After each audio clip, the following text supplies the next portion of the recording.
Go check out FIFA Coins online for great deals in getting coins on Ultimate Team.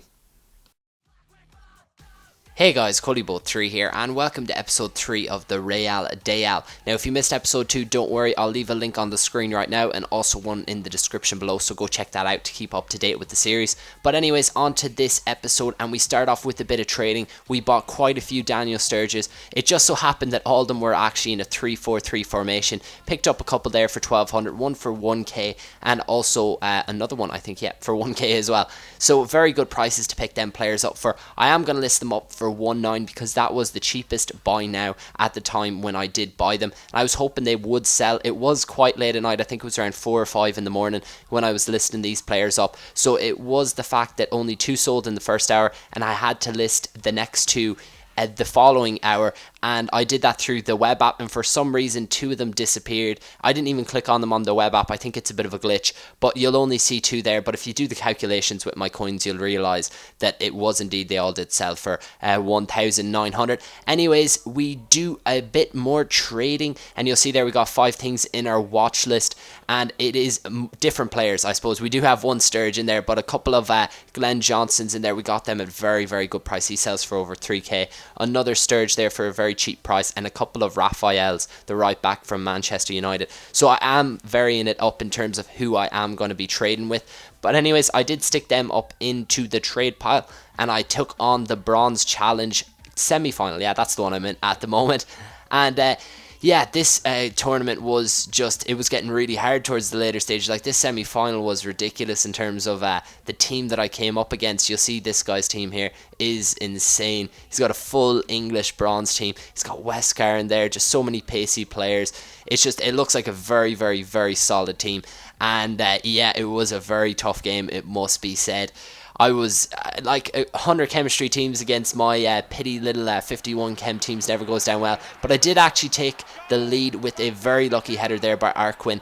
Nice goal there. It was inside the first couple of minutes of the game, really. But he did get one back. It was just my centre backs, and I've been ruined by this game after game. They're just way too slow. And who's there but Wesker? And look at that delightful chip.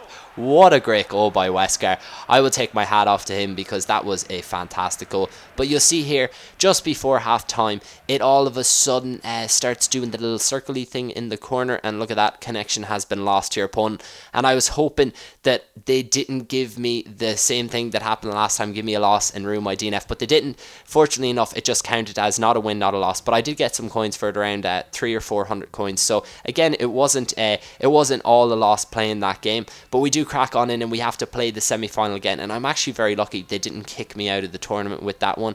And we come up here against another bronze team with 100 chemistry. There's a lot of, I think that's, I'm going to say Polish, but I think a lot of you are going to get on my backs about that. I can see some from Red Bull Salzburg. I didn't do too much research into this team, but this guy just had a pacey forwards, and I've never met someone who has tramped more in my whole life, or attempted to tramp. It was ridiculous. Like, he had the shot on so many times, and he just waited and waited and waited every single time. And look at that, horrible defending. My defender just let the ball hit off him. He just stood there.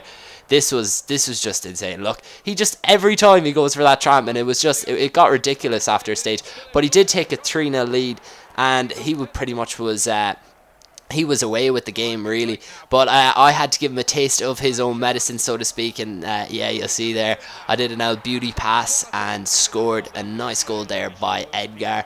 Well, not really that nice, but hey, you know what? It was semi-decent. But look at that, cracked it off the post. So disappointing. But who was there to follow up but Byram with a good goal there? And I thought the comeback was on. That was just before halftime, but absolutely nothing happened in the second half. I lost 3-2. And guys, the quick question I want to pose to you, a quick question I want to pose to you is, now that the players only have one contract left, what do you reckon I should do? Should I go and buy a very cheap bronze team with like 150 coins, like maybe a Spanish one, and then replace them with the Real Madrid Castilla players and the Real Madrid players? Or what do you think I should do? Just leave a comment below, or whether to buy new contracts from them, but that will cost a bit and I want to spend my money on trading. But you'll see there all the prices I sold the players for. Johnson both sold for 3,200 and Raphael's both sold for 2k, and Sturge I think dropped down a bit in price from when I bought him the first time.